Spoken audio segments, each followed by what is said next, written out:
Hi everyone! Welcome sa aking channel at ngayon isi-share ko sa inyo kung paano ko ginawa itong cake na nakatagilid. Actually, hindi ko talaga alam kung anong tawag sa cake na ito. Basta ang alam ko, trending ito ngayon at yung iba cake painting naman ang tawag dito. Isi-share ko lang sa inyo ang techniques ko kung paano ito ginawa para hindi siya mahuhulog. Buo pa rin ang cake natin guys, hindi ako nag-cut. Isang buong round cake pa rin ang nilagay ko sa board. Kaya panoorin nyo kung anong techniques ko para hindi siya mahulog ang ating cake sa board.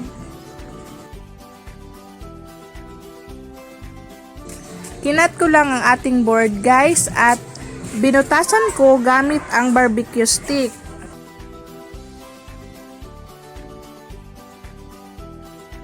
Dapat ganitong klase ng board ang gagamitin nyo para mas madali siyang mabutas.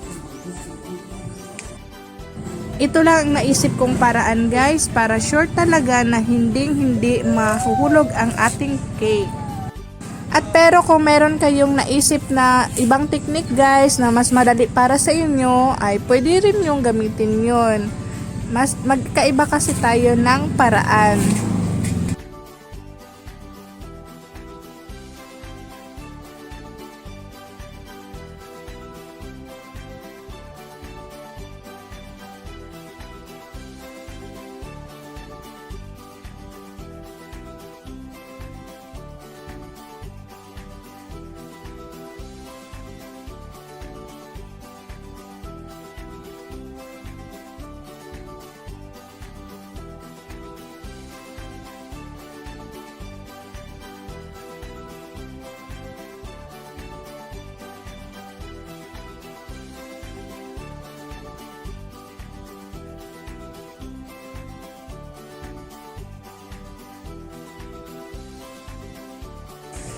Ang gagamitin nating cake guys ay chiffon cake na naka-chilled ito at least overnight para hindi masyadong soft ang ating cake pag ilagay na sa stick.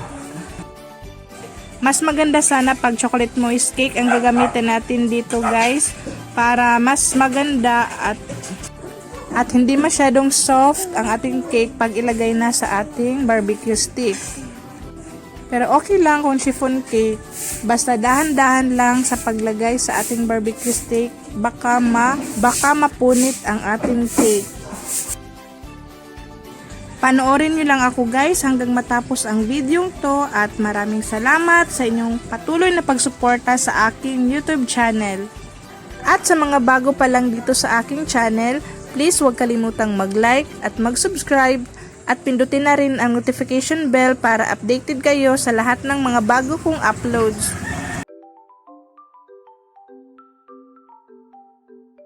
At shoutout nga pala kay Duna Faz, Janet Tampos, Mercy Da Jose, Yen Arriba,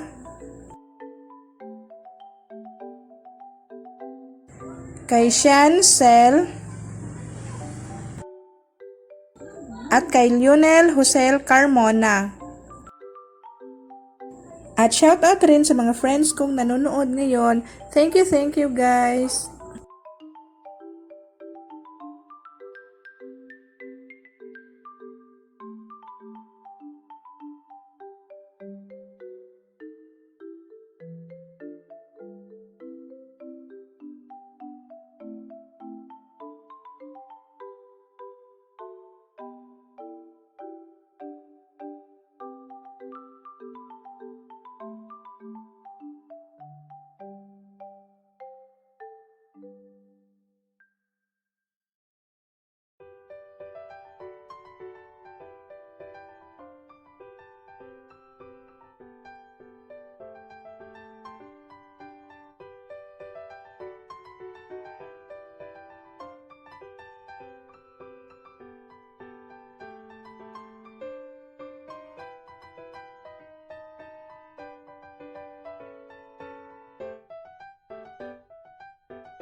For me, it was a normal work day, so finishing work, picking up.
For me, it was a normal work day, so finishing work, picking up both boys and heading to the beach. We didn't really have that much time to just chill and play. We really needed to get some food in our stomach. So yeah, 20 minutes of doing that, and then it was time to decide what to eat.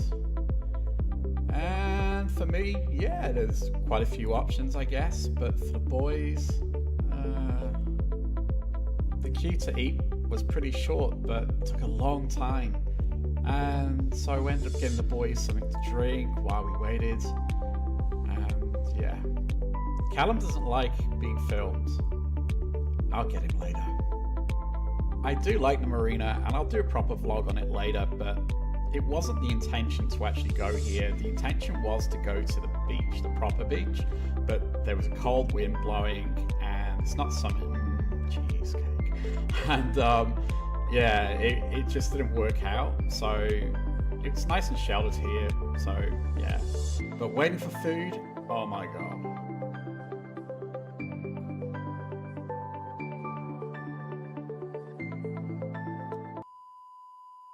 One eternity later. Finally, starvation averted, and poor little Noah, he got his plate, and his expression's priceless. It's too hot, poor little guy, and he really hates it. Even if you blow on the food and try and give it to him, he doesn't like people doing that for him. So unless you got a fridge, which you don't there, it's kind of, he has to wait. But I love you know, playing around and making faces with him and all that kind of thing. And I think one of the things that impressed me most this day is how much Callum is a big brother to him, how much he looked after him. You know, you can see him here trying to cool his food down for him. He held his hand. He just looks after him. It's a really amazing thing to see, especially in video, because you see the things that sometimes you'll just miss. But yeah, proud dad.